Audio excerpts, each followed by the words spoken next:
بسم اللہ الرحمن الرحیم. سکندر رحمان حقیقت ہے کیا پروگرام کے ساتھ ایک بار پھر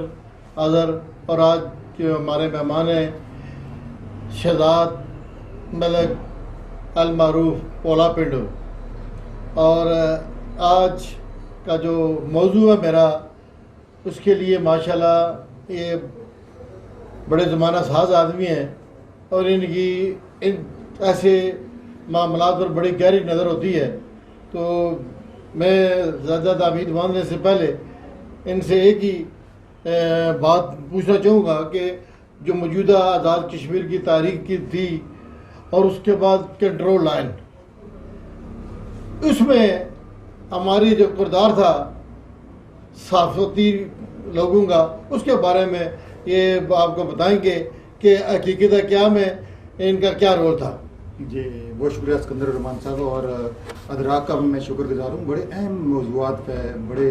جاندار اور بڑے انفارمیٹیو پروگرام ہوتے ہیں ادراک کے. تو جناب، میڈیا کا کردار تو ہمیشہ ہر سماج میں بڑا شاندار ہوتا ہے، اور تبھی سوسائٹیز ترقی کرتی ہیں. جن معاشروں کو آپ ترقی یافتہ دیکھتے ہیں، وہاں آپ نے سیاستدانوں اور سائنسدانوں کے ساتھ ساتھ جو بڑے کردار آپ نے دیکھے ہوں گے، ان کا تعلق میڈیا سے، قلم قبیلے سے اور جوڈیشری سے رہا ہے. یہاں یعنی عوام کی ترجمانی اور عدالت کا جو کردار ہے، جب یہ بہتر ہو جاتا ہے تو سماج بہت بہتر ہو جاتا ہے. میں تو کشمیر کے میڈیا کو سلام پیش کرتا ہوں، بالخصوص ہمارے وہ جرنلسٹ جو کنٹرول لائن پہ اس وقت رپورٹنگ کر رہے ہوتے ہیں جب اس پار سے فائر آ رہا ہوتا ہے، جب ہمارے لوگ زخمی ہو رہے ہوتے ہیں اور جب بھارت کی طرف سے اٹیک ہو رہا ہوتا ہے. اسی طرح سے جو موجودہ تاریخ تھی، اس میں بھی یعنی ہمارے صحافیوں نے بہت اچھا کردار ادا کیا، اچھی رپورٹنگ کی. لیکن جو میڈیا کی اپنی حالت اظہار ہے سکندر صاحب، میں سمجھتا ہوں وہ کوئی بہتر نہیں ہے. ہمارے جو جرنلسٹ ہیں وہ بڑی قسم پرسی کی یعنی حالت میں ہیں. ان کا کوئی پرسان حال نہیں ہے. ان کے معاشی مسائل جو ہیں، اور پھر تنظیموں کے اندر اور کلبوں کے اندر جو بیریئر ہیں ان کے لیے، جینوئن جرنلسٹ جو ہیں ہمارے، آپ جیسے سینئر لوگوں کے لیے بھی میں سمجھتا ہوں بہت ساری مشکلات اور رکاوٹیں ہیں. یہ بیریئر جو ہیں، یہ میں سمجھتا ہوں یہ میڈیا کے اندر میڈیا کی اپنی صورتحال جو ہے، جو میڈیا پرسن کے اپنے حالات و واقعات ہے، وہ بھی ایک یعنی درد کا فسانہ ہے. جی آپ نے بات کی بیریئر کی، تو میں نے ایک اپنے پروگرام میں اس بات کا ذکر کیا میں نے جی کہ میرا والد جو ہے وہ بھی ایک جرنلسٹ تھے اس دور میں، جب کسی کو پتہ نہیں تھا. اس دور کے 8-10 اخبار 60 سے لے کے 80 تک. تو اس کے بعد میں بھی صحافت میں ہوں، لیکن وہ میرے لیے ایک جو ہے نا ایک بڑی لوہے کی بار ہے. اس میں وہ مجھے قبول نہیں کر رہے. لیکن بات یہ ہے کہ جو ہمارا کردار ہے وہ میں تو ادا کر رہا ہوں. وہ جس طرح آپ نے بتایا کہ جو لوگ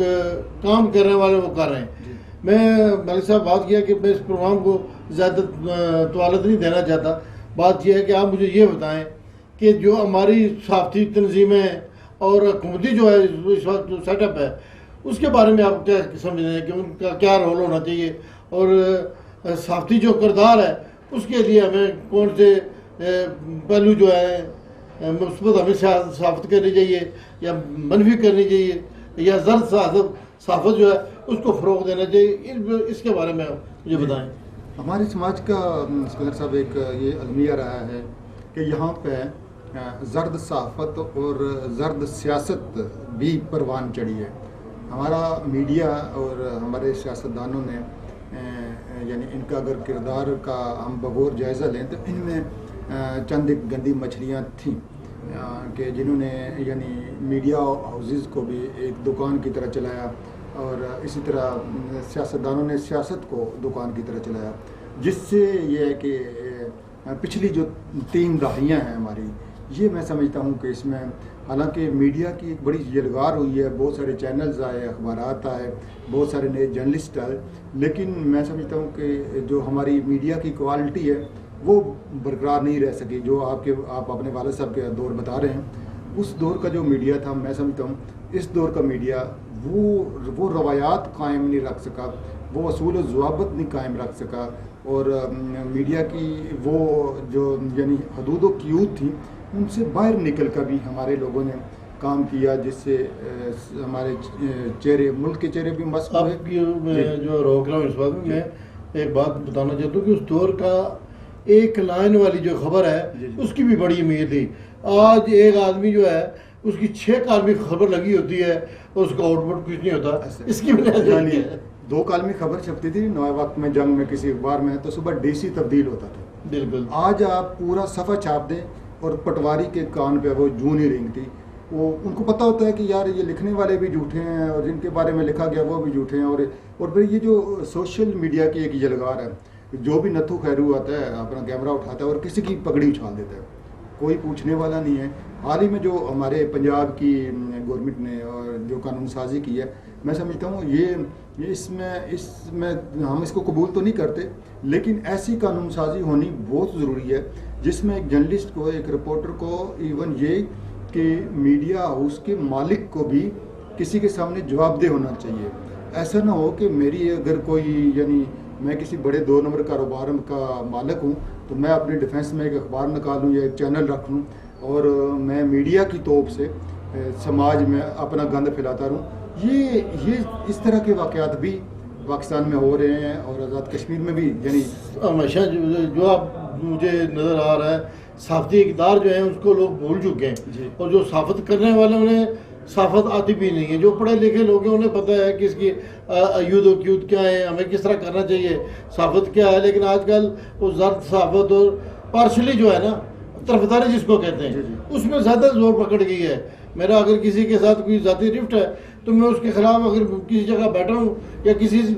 طرح سے مجھے فیڈ ہو رہا ہے تو میں اس کے خلاف لگا ہوں۔ دوسرا ماشاءاللہ اگر بہتر بھی ہوگا تو بہتر نہیں ہوگا۔ اس کے بارے میں آپ جو ہے نا جو پیغام دینا چاہیں گے وہ دیں تاکہ اس بات کو لائکنگ اور ڈس لائکنگ جو ہے میں سمجھتا ہوں، ایک تو میڈیا ہاؤسز جو ہیں وہ بھی جرنلسٹ کا استحصال کر رہے ہیں۔ حالانکہ جرنلسٹ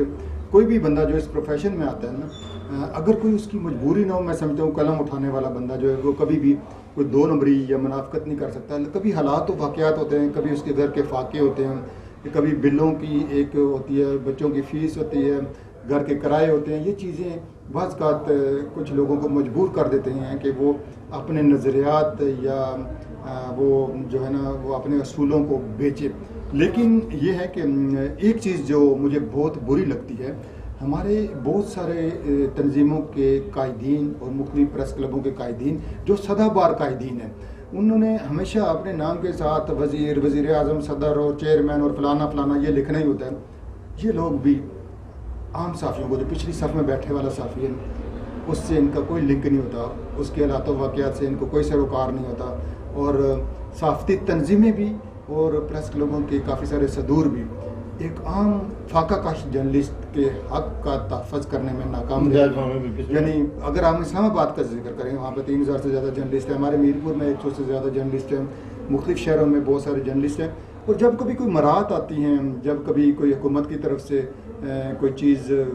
کوئی پلاٹ ہوں یا کچھ بھی ہو، جب صحافیوں کے لیے کوئی مراعات آتی ہیں تو وہ ایک مخصوص طبقہ ہوتا ہے، مخصوص جی حضوریے ہوتے ہیں، چند دوست ہوتے ہیں، چند وہ احباب ہوتے ہیں اپنے، جن تک محدود رہتی ہیں، اور کئی صحافی ایسے ہیں جن کی عمریں 60 سال ہو گئی ہیں لیکن ان کا کبھی کسی نے کوئی حال نہیں پوچھا۔ میں کہتا ہوں کہ ہم خود اخبار بنے پھرتے ہیں۔ وہ کسی شاعر نے کیا خوب کہا تھا کہ یہ اور بات کہ تجھے پڑھنے کی فرصت نہ ملے، تیرے شعر میں خود اخبار بنا پھرتا ہوں۔ ہمارے جرنلسٹ جو ہے نا، ہمارے جرنلسٹ جو جنون جرنلسٹ ہیں، ان میں سے اکثریت ایسی ہے جن کی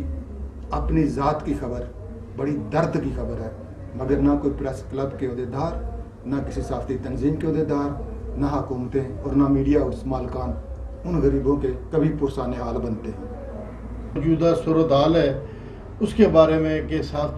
جو صحافت کرنے والے لوگ ہیں، جن کے قلم سے اور جس کی تصویر کشی سے ایک بندہ لیڈر بن جاتا ہے اور اسے یہ پرواہ نہیں ہوتی کہ مجھے یہاں پہ لانے والا کون ہے، وہ قسم پرسی کی زندگی بسر کر رہا ہے۔ جس طرح انہوں نے ذکر کیا کہ بارڈر پہ جس طرح ہمارے نوجوان اور صحافی بھائی جو ہیں کردار ادا کرتے ہیں اور بارڈر لائن پہ جا کے اپنی جانوں کا بھی نذرانہ پیش کرتے ہیں، اور اس وطن عزیز کے لیے ان کے لیے بھی ہمیں سوچنا چاہیے۔ اور صحافت کو یہ پیغمبری پیشہ ہے، خدا را اس کو کم از کم ان بنیادوں پہ پسند و ناپسند پہ نہ لائیں. حقیقت ہے کیا، اس کے بعد انشاءاللہ نیکسٹ پروگرام میں آپ کے پاس حاضر ہوں گا.